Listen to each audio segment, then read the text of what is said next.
Hey everybody, this is Carla and I am back with another encouraging words.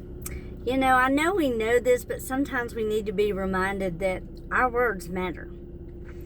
Proverbs 18:21, death and life are in the power of the tongue. And in the Passion Translation, your words are so powerful that they will kill or give life. That's powerful. So your words matter, whether you're speaking them to someone else or you're speaking them over yourself. They matter. We reap what we sow, and that means even the words that come out of our mouths. If we're constantly speaking something negative over ourselves, I'll never be this, I'll never be that. Well, guess what? You probably won't. But if we just stopped and thought about what we're speaking, what are we actually saying? Is this really what we want to be saying? If we turned our negative words into positive words, then our lives would start to look better.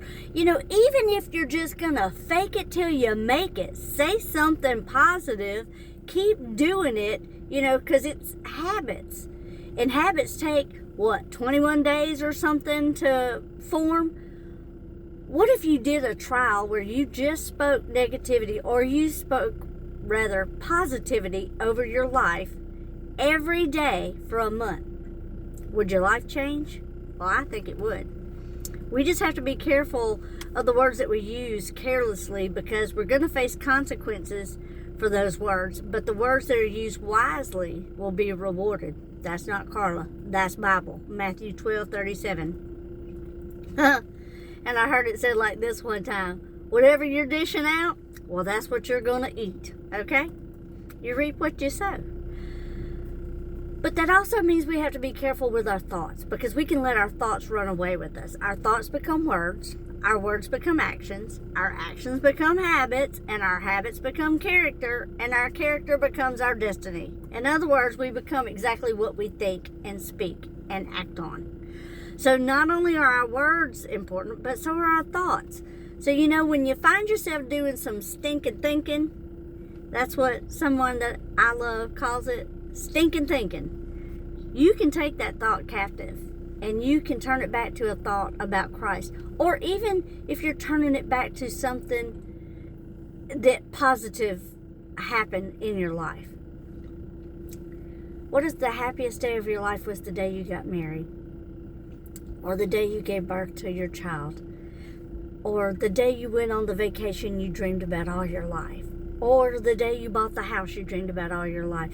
When you start having stinking thinking about your job, about your life, about your marriage, about your children, or your friends, or anything else, think about that. Think about your happy thought. Think about that. And then think about how Christ put you in that situation to make it happen. Because everything is controlled by Him. We're all going to have tough times in our life, but the Lord sent His helper, the Holy Spirit, to help us to get through each one of those times. He never said life was going to be easy, but He did tell us He would never forsake us. Your words matter, so choose them wisely. When you have an argument, try to be careful about what you're saying, because you can't take back what you said. You can apologize for that. But sometimes words hurt worse than a fist.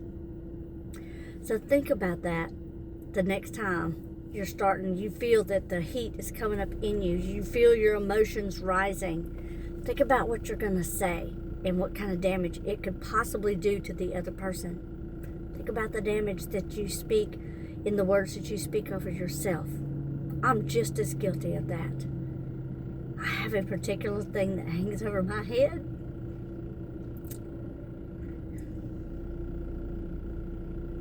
And when I speak about it, I'm just reiterating it to myself because someone else spoke it to me.